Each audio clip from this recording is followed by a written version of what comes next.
Before we dive into this story, drop a comment below and tell us where you're watching from. Enjoy the story. My name is Franklin, and I'm 60 years old. What I'm about to tell you happened just 3 months ago, but it feels like a lifetime. You know how some days stick with you forever? Well, this was one of those days, the kind that splits your life into before and after. I was sitting in my old recliner, the one Margaret always complained about, holding a crumpled lottery ticket in my shaking hands. The numbers matched, all of them, $100 million. But instead of jumping for joy, I was crying like a baby. You see, just 6 hours earlier, my wife of 40 years had looked me straight in the eye and said the words that shattered my heart into a million pieces. "Franklin, you're a failure. You've always been a failure, and I can't pretend anymore that things will get better." She said it so calmly, like she was commenting on the weather. Then she packed her bags and walked out that door, leaving me alone in our little house on Maple Street. The same house where we raised our kids, celebrated Christmas mornings, and planned a future that never quite materialized. I remember staring at that lottery ticket, thinking about the cruel joke the universe was playing on me. Here I was, holding more money than I'd ever dreamed of, and the only person I wanted to share it with had just told me I was worthless. The irony was suffocating. The house felt different without her, empty. Even the tick of our old grandfather clock seemed louder, more accusatory. Each tick reminded me of another second I'd wasted, another opportunity I'd missed, another promise I'd broken. I thought about calling someone, anyone, to share the news. But who? Our kids lived across the country, busy with their own lives. My few friends wouldn't believe me. And Margaret was gone. The winning numbers were still flashing on the TV screen, 7, 14, 23, 35, 42, 47. I'd been playing these same numbers for 15 years. Our anniversary date, her birthday, the day we bought this house. Numbers that represented every good thing in my life, and now they were worth a fortune. But what good is a fortune when you're all alone? I kept replaying her words over and over. "You're a failure." Maybe she was right.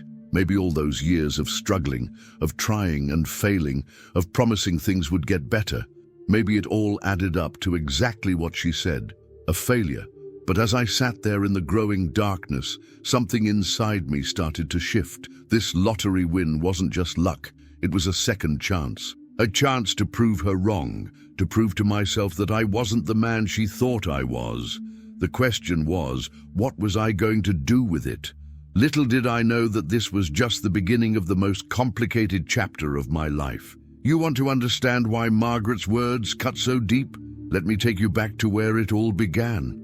It was 1984, and I was 24 years old, working at Henderson's auto shop downtown. Margaret was the prettiest girl I'd ever seen, with auburn hair that caught the sunlight and a laugh that could make you forget all your troubles. She was working as a secretary at the law firm across the street, and every day at lunch, she'd walk past our shop with her friends. I must have changed the oil in a dozen cars just to catch glimpses of her through the window. My buddies at the shop thought I'd lost my mind, but I knew she was special. It took me 3 months to work up the courage to ask her out.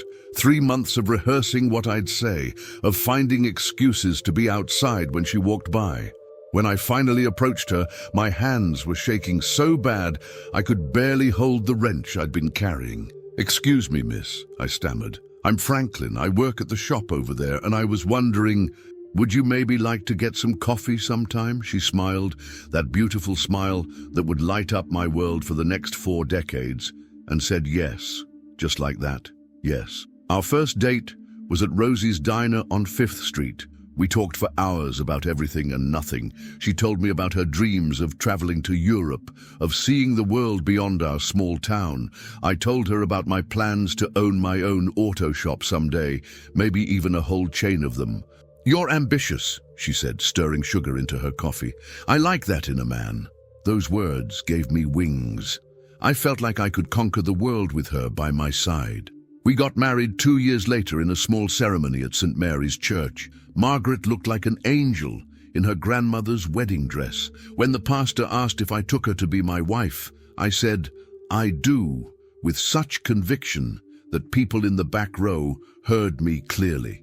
For the first few years, everything seemed perfect. I was making decent money at the shop, and Margaret had gotten promoted to office manager at the law firm. We bought our little house on Maple Street. Nothing fancy, but it was ours. We painted every room together, planted a garden in the backyard, and made plans. Oh, the plans we made.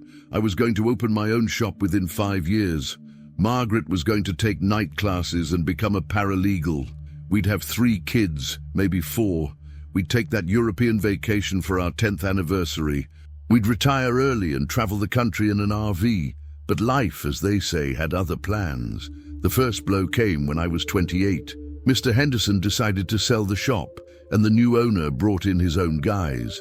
Suddenly, I was out of work with a mortgage and a pregnant wife. Margaret was carrying our first child, and the stress of unemployment made her pregnancy difficult. "Don't worry, sweetheart," I told her, rubbing her swollen belly. "This is just a setback. I'll find something better, you'll see." That became my catchphrase over the years. This is just a setback. I must have said it 1,000 times when I couldn't find another mechanic job for 6 months. When our son Tommy was born and we couldn't afford proper health insurance. When I finally found work at Miller's garage for half the pay I'd been making before. But Margaret never lost faith in me. Not then. She'd pack my lunch every morning and kiss me goodbye, telling me she believed in me. Even when we had to sell her engagement ring to make the mortgage payment, she stood by me. "We're a team, Franklin," she'd say. "Teams stick together through rough patches." How wrong we both were about how long that rough patch would last. The day everything fell apart started like any other Tuesday. I remember because Margaret had made pancakes for breakfast, something she only did on Tuesdays when she felt optimistic about the week ahead. I should have told her then about losing my job at Peterson's Construction 3 weeks earlier, but I couldn't bear to see that light dim in her eyes again. Instead, I kept up the charade. Every morning, I'd put on my work clothes, grab the lunch she'd packed, and kiss her goodbye.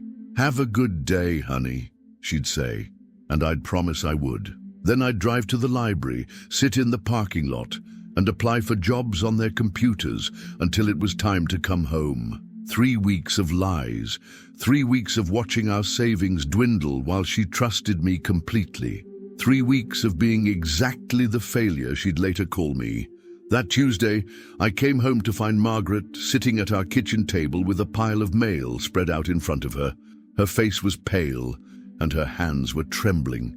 In front of her was an envelope from Peterson's Construction, my final paycheck and termination letter. "Franklin," she said, without looking up, "sit down." My stomach dropped. The moment I'd been dreading for weeks had finally arrived. I pulled out the chair across from her, the same chair where I'd sat for countless family dinners, homework sessions with the kids, and late-night talks about our future. "When were you planning to tell me?" Her voice was eerily calm, which somehow made it worse than if she'd been screaming. "Margaret, I can explain." 3 weeks, Franklin. 3 weeks you've been lying to my face." She finally looked up, and I saw something in her eyes I'd never seen before. Not anger, not disappointment, but something much worse. Resignation. I was trying to find another job first. "I didn't want you to worry." "Worry?" She let out a bitter laugh. "Worry about what? About the fact that we're 3 months behind on the mortgage? About the credit card bills piling up? About the fact that our health insurance was cancelled last month because you forgot to pay the premium?" Each word hit me like a physical blow. I'd been so focused on hiding the job loss that I'd let everything else slip through the cracks. "I know about the gambling debt too," she continued, pulling out another envelope I hadn't seen before. "Riverside Casino sent a very detailed letter about the $12,000 you owe them." My blood turned to ice. The poker games at Riverside had started as a way to win quick money to get us out of debt. Instead, they dug us deeper into a hole I couldn't climb out of. "Margaret, please let me explain." "Explain what? How you've been lying to me for months? How you've been gambling away money we don't have while I've been clipping coupons and shopping at thrift stores? How you've let our home, Franklin, slip away because you're too proud to tell me the truth." She stood up, and I could see 40 years of accumulated disappointment written across her face. Every failed business venture, every missed opportunity, every promise I'd broken was reflected in her eyes. I defended you to my sister when she said you'd never amount to anything. I defended you to our kids when they suggested maybe you should try a different career. I defended you to myself every single night when I'd lie awake wondering if we'd lose everything. You don't have to defend me anymore, I said quietly. No, I don't. She picked up the letters and walked toward the bedroom. Because I'm done, Franklin. I'm done pretending that things will get better. I'm done believing your promises. I'm done being married to a man who can't even be honest about losing his job. She stopped at the doorway and turned back to face me. This was when she said the words that would haunt me forever. Franklin, you're a failure. You've always been a failure, and I can't pretend anymore that things will get better. 2 hours later, she was gone. 40 years of marriage packed into 2 suitcases and a broken heart. I sat alone in that kitchen until the sun went down, staring at those bills and wondering how my life had come to this moment. The lottery ticket was still in my wallet, forgotten and worthless, or so I thought. After Margaret left, I did what any broken-hearted man would do.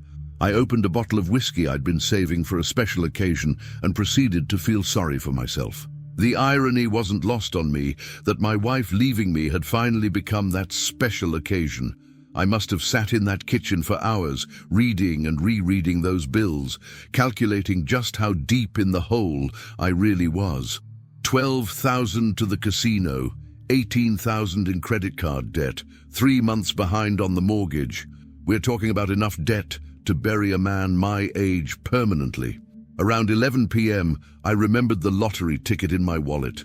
I'd bought it that morning at Murphy's Corner Store, same as I did every Tuesday for the past 15 years. Same numbers, same hope that maybe this time would be different. Margaret used to tease me about it, calling it my retirement plan. One day, Franklin, she'd say with a smile, those numbers are going to come up and we'll be sipping champagne in Paris. Well, Margaret was half right. I fumbled for the remote and turned on Channel 7 for the late-night lottery drawing. The whiskey had made my vision a little blurry, so I had to squint at the TV screen. The blonde woman with the fake smile started calling out the numbers. Tonight's winning numbers are 7. That was our anniversary, July 7th. 14, Margaret's birthday, the 14th. 23, the day we bought this house. My hands started shaking. This couldn't be happening. Not tonight. Not after the worst day of my life. 35, 42. And tonight's Powerball number is 47. I dropped the ticket. Actually dropped it like it was on fire. Those were my numbers, all of them. The same numbers I'd been playing for 15 years, the numbers that represented every good thing in my life. I picked up the ticket with trembling fingers and checked it again, and one more time to be absolutely sure. $100 million. After taxes, about 60 million. Enough to pay off every debt, buy a mansion, and still have money left over for 10 lifetimes. My first instinct was to call Margaret. I actually had my phone in my hand, her number dialed, before I stopped myself. What was I going to say? Honey, I know you just left me because I'm a failure, but guess what? I just won the lottery. She'd think I was drunk, or lying, or both. Instead, I sat there in the dark, clutching that ticket and trying to process what had just happened. 6 hours ago, I was a jobless, debt-ridden man whose wife had just left him. Now I was a multi-millionaire, the same man, just with different numbers in his bank account.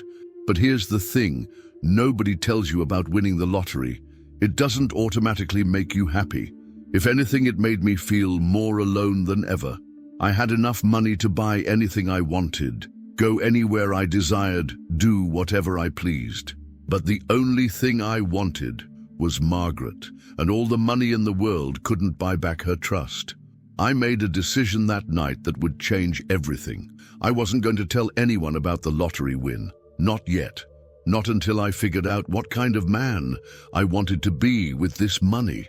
Margaret had called me a failure, and maybe she was right about the old Franklin, but this was a chance to become someone new, I hid the ticket in my old toolbox in the garage, wrapped in plastic and tucked behind my socket wrench set. Then I went to bed, but I didn't sleep. I just stared at the ceiling, listening to the house settle around me, thinking about 40 years of marriage and $60 million. The next morning, I drove to the state lottery office in the capital.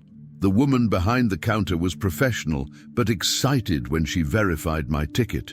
"Congratulations, Mr. Hartwell, this is our biggest winner this year. When would you like to schedule your press conference?" "I don't want any press," I told her. "Is there a way to claim this privately?" "Well, yes, you can form a trust or LLC to claim anonymously, but most people like the publicity." "No publicity, no press, just the money."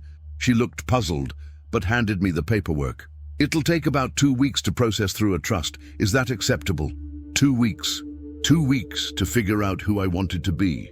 2 weeks to decide if I was going to prove Margaret wrong or prove her right. 2 weeks to plan the biggest comeback of my life. The 2 weeks waiting for the lottery money to clear were the longest 14 days of my life. I'd wake up every morning expecting to feel different, expecting the knowledge of my newfound wealth to somehow fill the emptiness Margaret had left behind. But every morning, I'd reach across the bed for her, find nothing but cold sheets, and remember all over again that I was alone. I tried to keep busy. I cleaned the house from top to bottom, organized the garage, even fixed that leaky faucet in the bathroom that had been dripping for 3 years. Margaret used to ask me to fix it every few months, and I'd always promised to get to it next weekend. Now I had all the time in the world, but no one left to appreciate it. The worst part was driving past all the places that held our memories. Every Tuesday, I'd drive by Rosie's Diner where we had our first date. The building was abandoned now, windows boarded up, but I could still picture Margaret sitting across from me, stirring sugar into her coffee and telling me I was ambitious. I stopped by St. Mary's Church, where we'd gotten married. Father Mackenzie was still there, amazingly enough, though he was pushing 80 now. He invited me in for coffee, and we sat in his office while he talked about Margaret. She used to come to morning mass sometimes, he told me, especially these last few months. She seemed troubled, Franklin, like she was carrying a heavy burden. Did she say anything about me?" Father Mackenzie studied my face carefully. "She said she was praying for strength, for wisdom. She loved you, son, but love isn't always enough to hold a marriage together. Sometimes people grow in different directions." I wanted to tell him about the lottery win, about how I could fix everything now, but something held me back.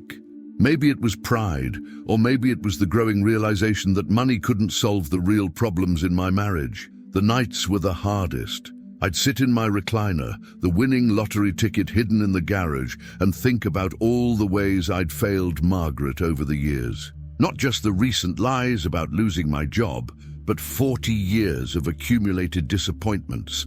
I remembered the time she wanted to go back to school to become a paralegal, but we couldn't afford it because I'd invested our savings in a get-rich-quick scheme, selling vitamins door to door.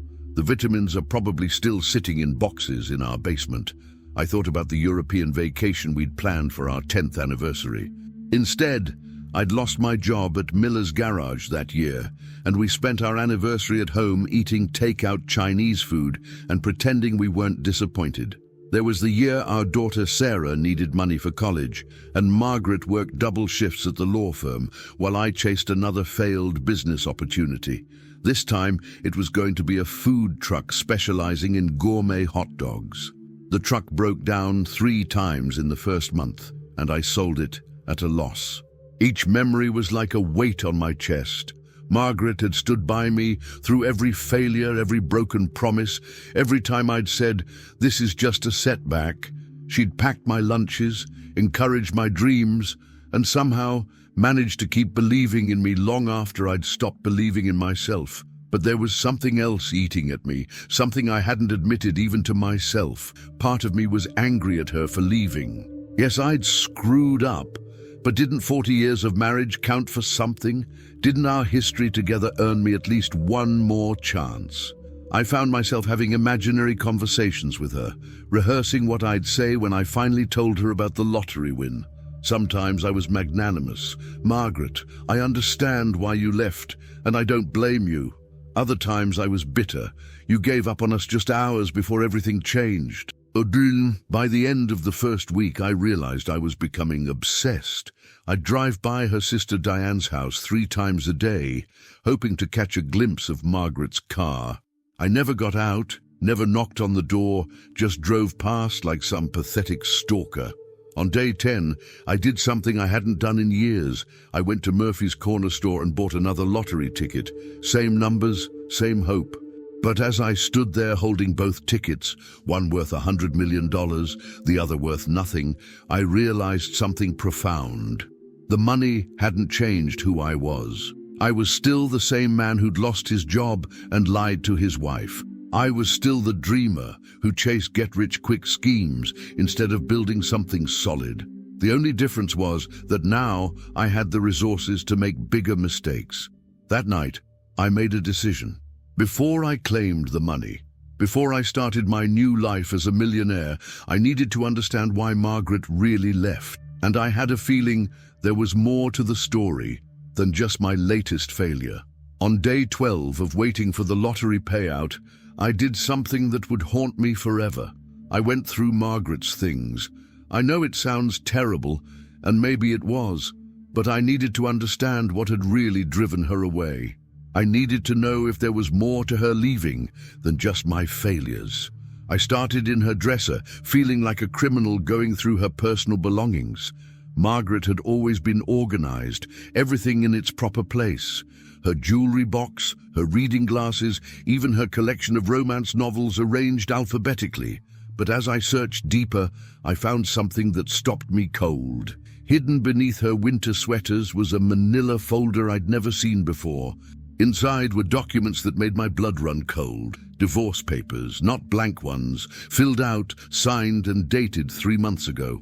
3 months before our final fight, before she discovered my lies about losing my job. My hands shook as I read through them. Irreconcilable differences. She'd been planning to leave me for months, carefully documenting our financial problems, my employment history, even taking photos of the bills piling up on our kitchen table. But that wasn't the worst of it. Underneath the divorce papers was a letter written in Margaret's careful handwriting. It was addressed to me, but never sent, dated 6 months ago. "My dearest Franklin, by the time you read this, I'll be gone. I can't keep pretending that things will get better between us. It's not just the money problems or the failed jobs. It's the lies, the constant lies. I know about the gambling, about the credit cards you opened in my name, about the loan you took against our life insurance policy. And then I had to stop reading. She knew. She'd known about everything for months and never said a word. I thought I'd been protecting her from the truth, but she'd been protecting me from her knowledge of it." The letter continued, "I've tried to love you through this, Franklin, but I'm drowning. I feel like I'm married to a stranger who promises me the moon, but can't even keep the electricity on. I've contacted a lawyer, and I'm going to file for divorce after the holidays. I can't do this anymore." My legs gave out and I sat down hard on our bed. 6 months. She'd been planning to leave for 6 months. The fight about my job loss wasn't the cause of our separation. It was just the final straw. But there was more in that folder. Bank statements from an account I didn't know existed. Margaret had been quietly moving money, small amounts, $20 or $30 at a time, into a secret savings account. Over the past year, she'd managed to save almost $3,000, her escape fund. And then I found the photographs. They were tucked into an envelope at the bottom of the folder. Pictures of Margaret with a man I didn't recognize. They were sitting at a coffee shop, and she was smiling, really smiling, in a way I hadn't seen in years. The man was about our age, silver-haired, wearing an expensive-looking suit. My heart started racing. Was Margaret having an affair? I looked closer at the photos, trying to read the situation. They weren't touching, weren't sitting particularly close, but there was something intimate about the way they were looking at each other. I flipped the photos over. On the back of one, in Margaret's handwriting, "Coffee with David, November 15th. November 15th was 2 weeks before she left me. I searched through her things more frantically now, looking for any other evidence of this David person. In her jewelry box, underneath her wedding ring, which she'd left behind, I found a business card. David Morrison, financial advisor, Morrison and Associates. A financial advisor. Margaret had been meeting with a financial advisor behind my back. But why? We didn't have any investments to manage, unless she was planning for life after our divorce. I called the number on the card before I could stop myself. A receptionist answered, "Morrison and Associates, how may I help you?" "I'd like to speak with David Morrison, please. This is regarding Margaret Hartwell." "Oh, Mr. Hartwell, Mr. Morrison has been expecting your call. Please hold." Expecting my call? What the hell was going on? "Franklin." The voice was warm, professional. "This is David Morrison. Margaret told me you might call eventually. I'm so sorry about what happened between you two." What exactly did she tell you?" "Well, about the divorce proceedings, of course, and about your financial difficulties. She was quite worried about you, actually. She asked me to help her set up her post-divorce finances. But she also wanted to make sure you'd have someone to talk to about rebuilding your credit." I felt like I'd been punched in the stomach. Margaret hadn't just been planning to leave me. She'd been planning to help me even after she left. She'd found me a financial advisor to help clean up the mess I'd made of our lives. "Mr. Morrison," I said slowly, "I need to ask you something, and I need you to be honest with me. Were you and Margaret having an affair?" He sounded genuinely surprised. "Oh, heavens no, Franklin. Margaret loved you deeply. That's why this was so hard for her. She didn't want to leave you, but she felt like she was enabling your self-destructive behavior by staying." After I hung up, I sat in our bedroom surrounded by the evidence of Margaret's secret plans and realized something terrible. She hadn't left me because she didn't love me.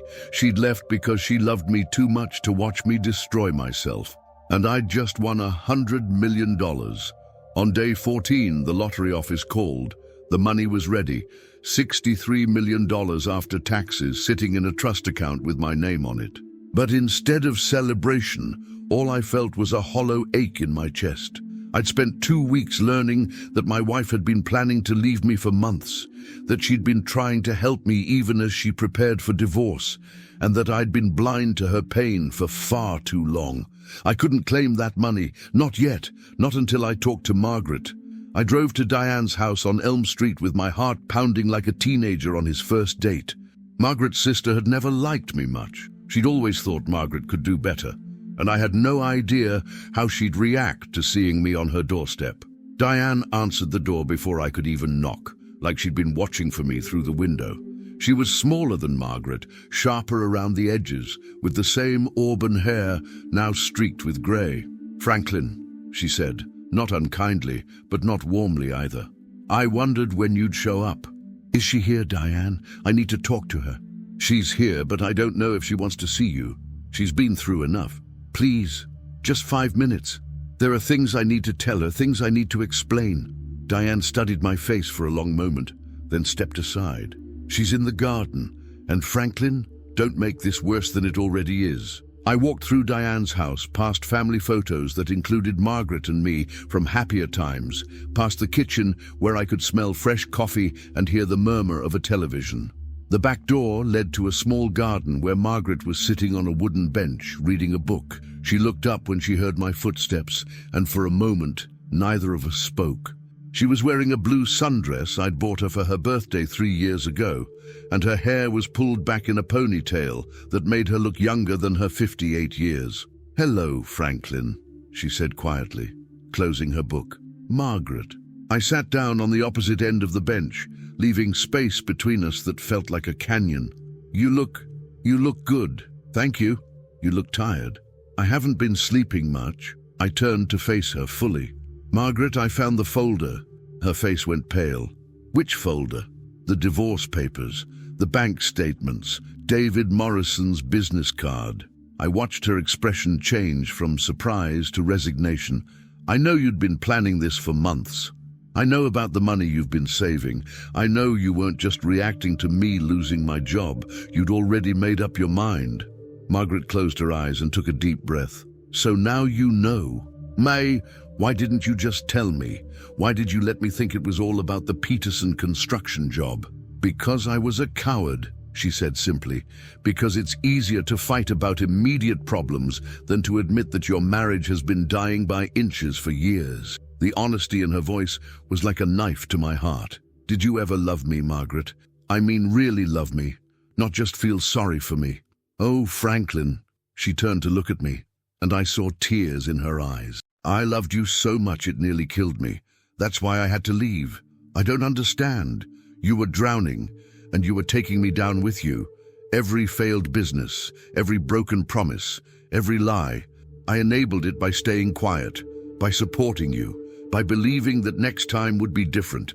I wasn't helping you by staying. I was helping you destroy yourself. I wanted to argue, to defend myself, but the words wouldn't come, because she was right. Every time she'd stood by me through another failure, it had made it easier for me to fail again. I know about the gambling debt, she continued. I know about the credit cards, the loan against our life insurance, the utilities that got shut off while you were between jobs. I know you mortgaged our house without telling me to invest in that ridiculous food truck scheme. Margaret, I'm not finished. Her voice was stronger now, more like the woman I'd married.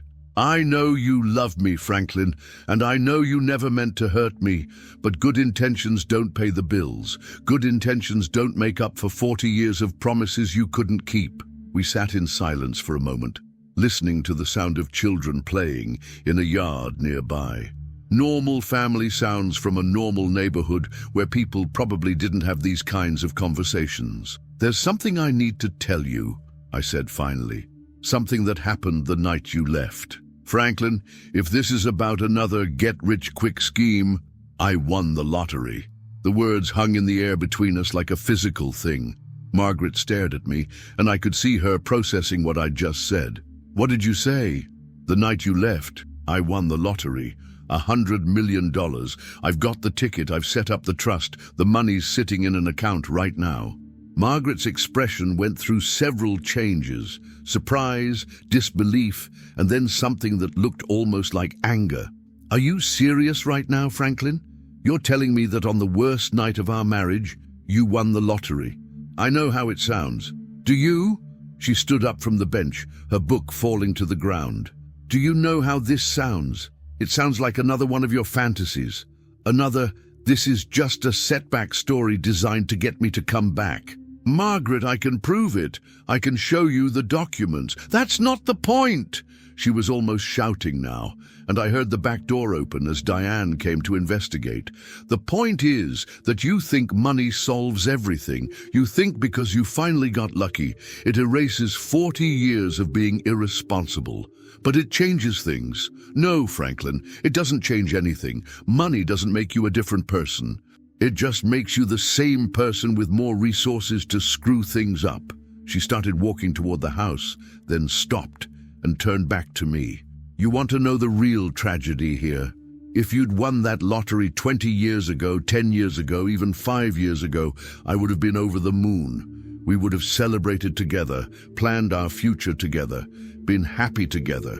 But you're telling me this now, after I've already grieved our marriage and started planning my life without you. It's not too late. Yes, Franklin, it is. And with that, she walked into the house, leaving me alone in Diane's garden, with the sound of children playing and the weight of $63 million that couldn't buy back what I'd lost. I sat in that garden for another hour, staring at the spot where Margaret had been, trying to process what had just happened. She didn't believe me about the lottery. After 40 years of broken promises and failed schemes, she thought this was just another fantasy.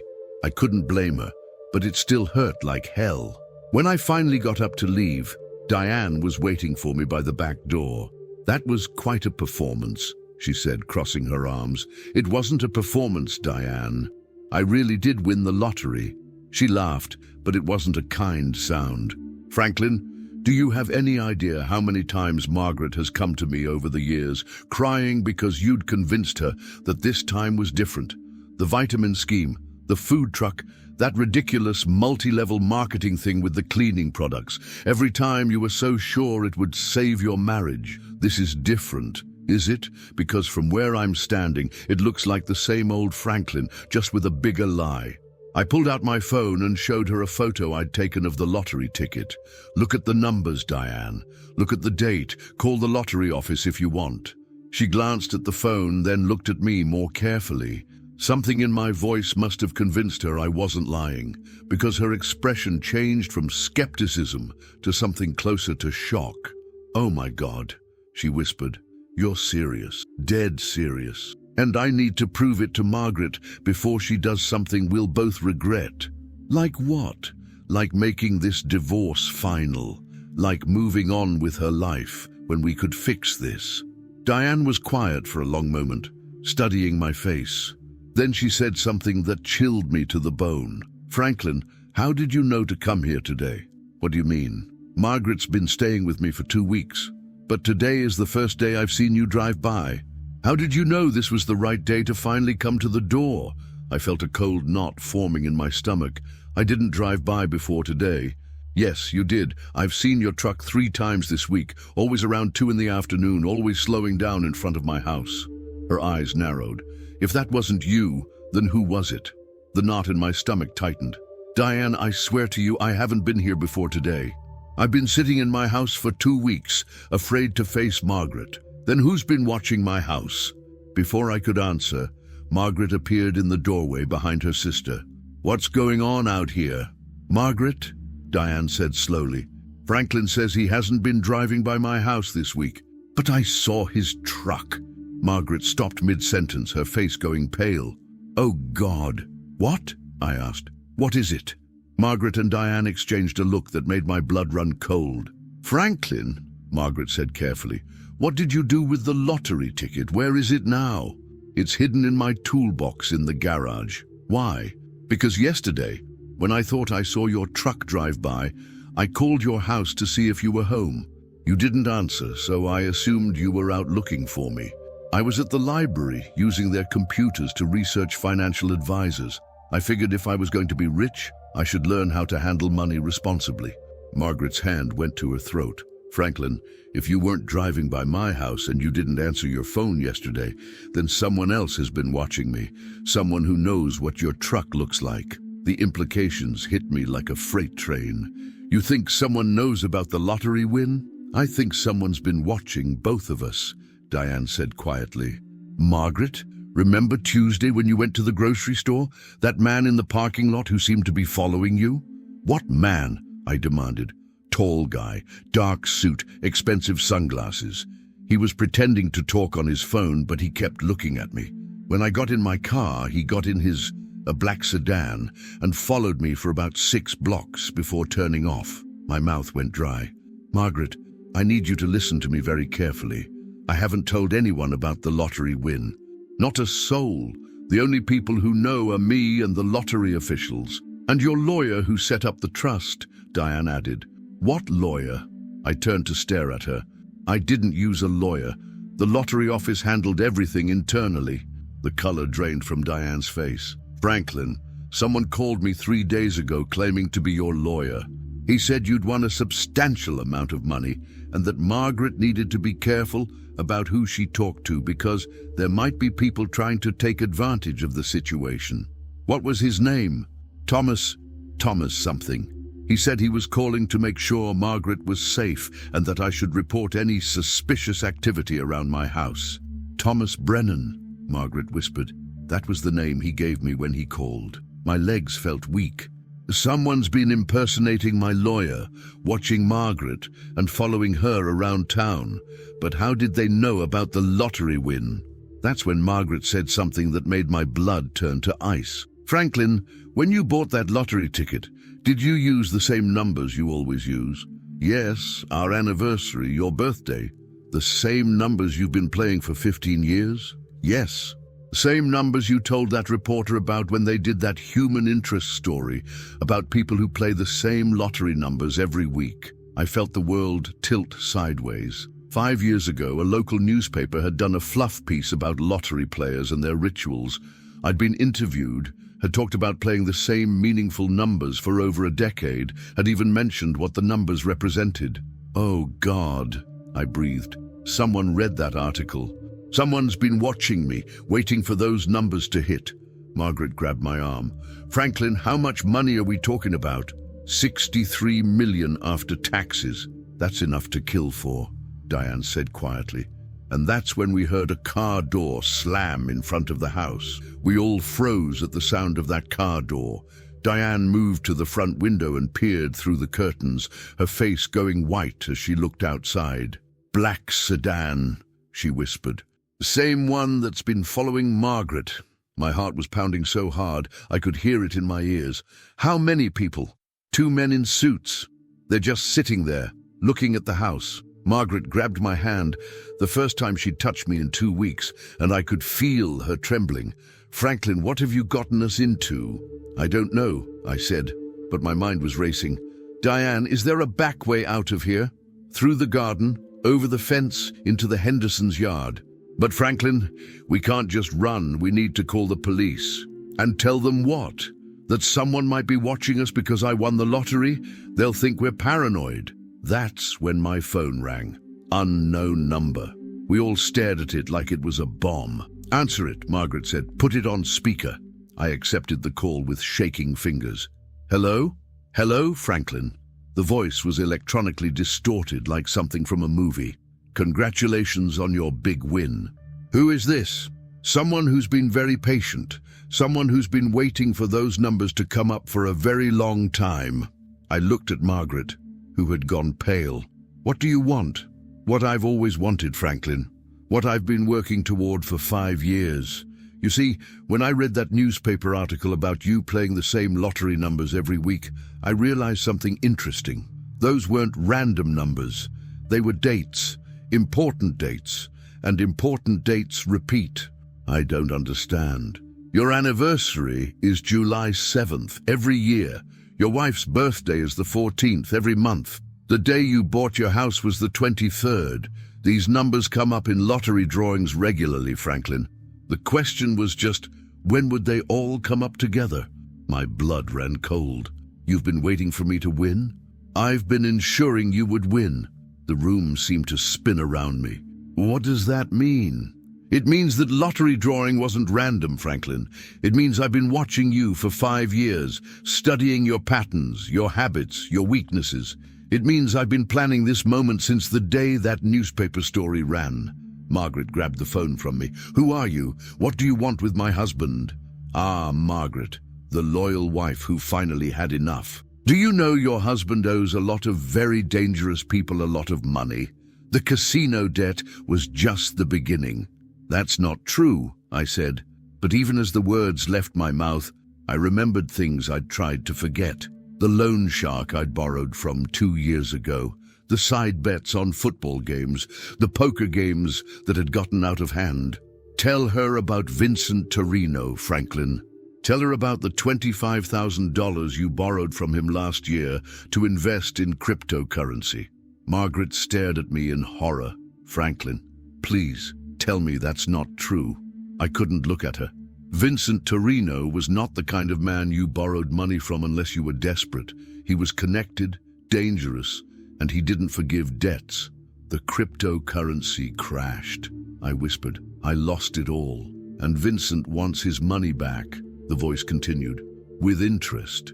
$75,000 to be exact. That's why this lottery win is so convenient. That's why I made sure it happened."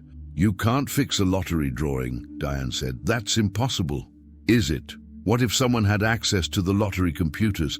What if someone could influence which balls got selected? What if someone had been planning this for years, waiting for the perfect moment?" The room went silent except for the sound of our breathing.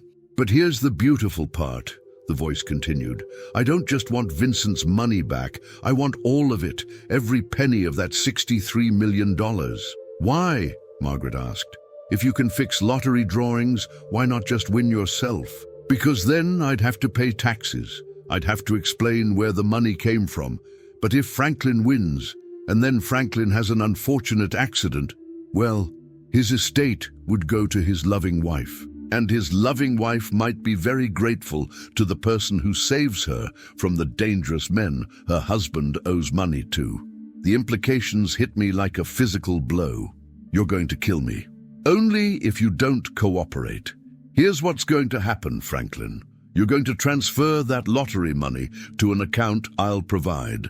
Then you're going to disappear. New identity, new life, new start.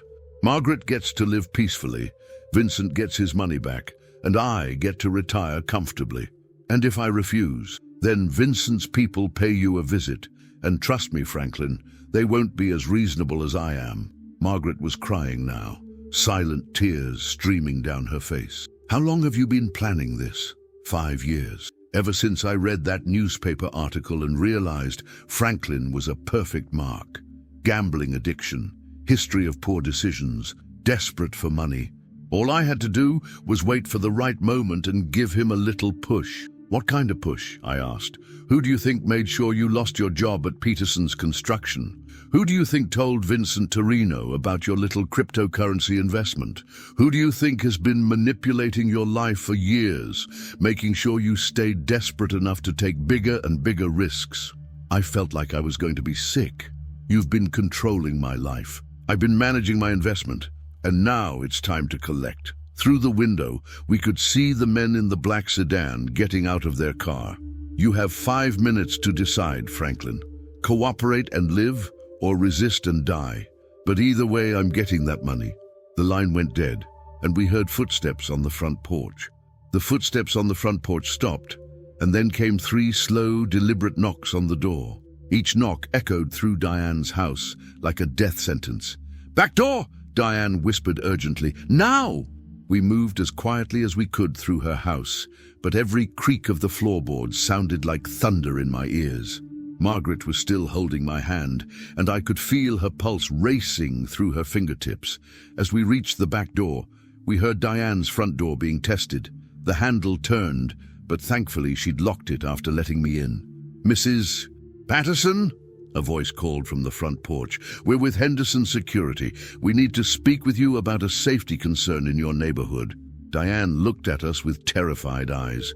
"I never called any security company." We slipped out the back door and into her garden.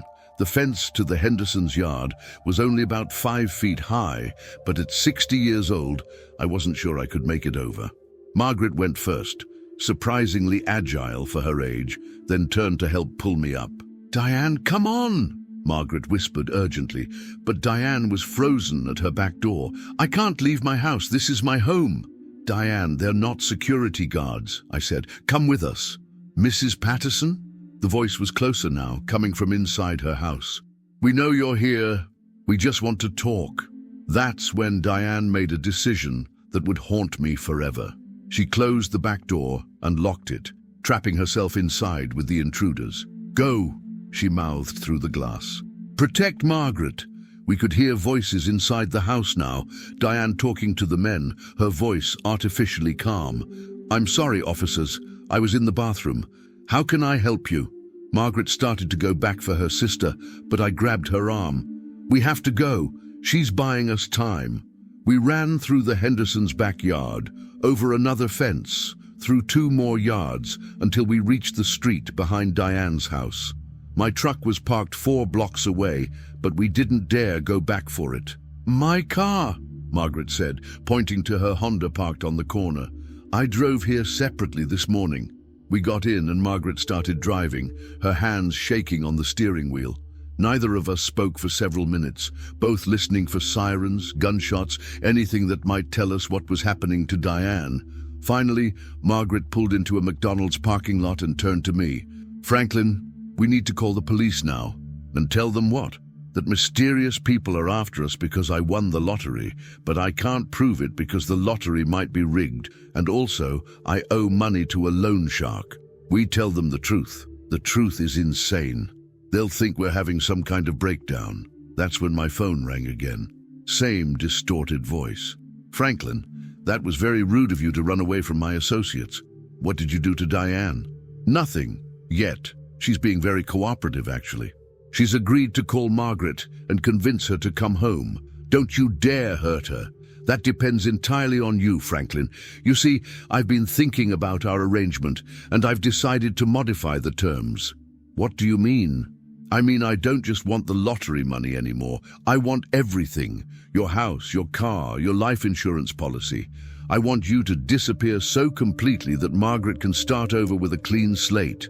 Margaret grabbed the phone. You leave my husband alone. Ah, Margaret. How touching that you're defending him now. Tell me, did Franklin mention that Vincent Torino isn't his only creditor? Did he tell you about the money he borrowed from the Kalinsky brothers? Or the debt he owes to Big Eddie Marconi? I felt the blood drain from my face. The Kalinsky brothers and Big Eddie were names you didn't want to hear in the same sentence as your own name. They were the kind of people who made Vincent Torino look like a Sunday school teacher. How much? Margaret asked quietly. Altogether? About $200,000, plus interest, plus penalties for late payment. Margaret stared at me in horror. Franklin, please tell me this isn't true. I couldn't speak. Every stupid decision I'd made over the past 2 years was coming back to haunt us. The cryptocurrency disaster had led to borrowing from Vincent. When I couldn't pay Vincent back, I'd borrowed from the Kalinsky brothers to cover it. When that went bad, I'd gone to Big Eddie for a loan to pay off the Kalinskys.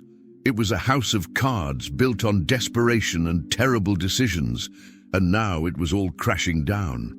The beautiful thing is, the voice continued, these gentlemen don't care about the lottery money. They just want their pound of flesh. Literally, in some cases. What do you want from us? Margaret demanded. I want Franklin to meet me tonight at midnight. Pier 47 at the Old Harbor. He brings the lottery ticket, he brings the account information, he brings everything. In exchange, I'll pay off his debts and he gets to disappear with a modest settlement. Say $1 million to start his new life. And if he doesn't, then tomorrow morning, the Kalinsky brothers receive an anonymous tip about where to find Franklin Hartwell. And Margaret, trust me when I say you don't want to be a widow because of the way they collect debts. The line went dead again, and Margaret and I sat in that McDonald's parking lot in complete silence. Finally, Margaret spoke. Franklin, how did our life become this nightmare? Before I could answer, her phone rang. It was Diane. Margaret? Diane's voice was shaky, scared. You need to come home. Right now. There are some people here who want to talk to you about Franklin. Diane, are you okay? I'm fine.